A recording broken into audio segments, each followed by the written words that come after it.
I've got a bunch of different spices and aromatics here.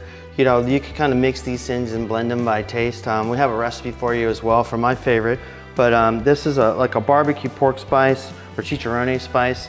We use it to season the rinds, and it gives a really like vibrant, exciting edge to it. And so what goes on in this particular recipe, which I think is fun, is there's some of these like unexpected moves. Like, you know, here's curry powder.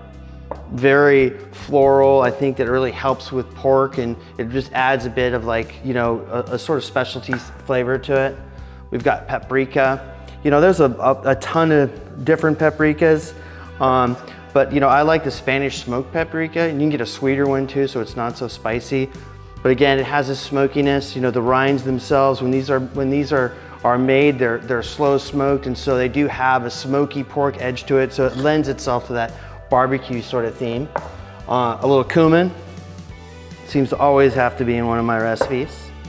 We've got garlic powder, chili powder, a little spicier chili powder. So this is cayenne. That first one would be a dark one, you know, something like a pasilla or an ancho, one of those darker chilies. Okay, brown sugar. I get it as dark as I can.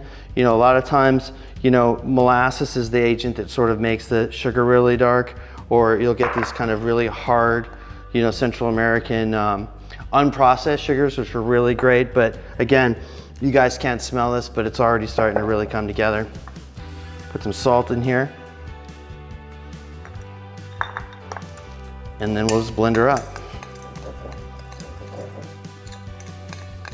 Let me do a little more salt.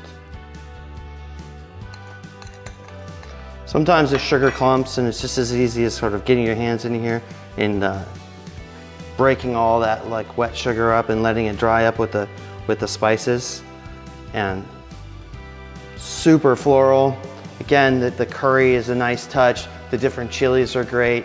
You know, the darker chilies and the spicier red chilies, and again, that smoked paprika. It's a great add-in for that smoky pork barbecue flavor. And with this, we take our pork rinds right out of the fryer. We would season them all up, but this is a great start to an exciting appetizer.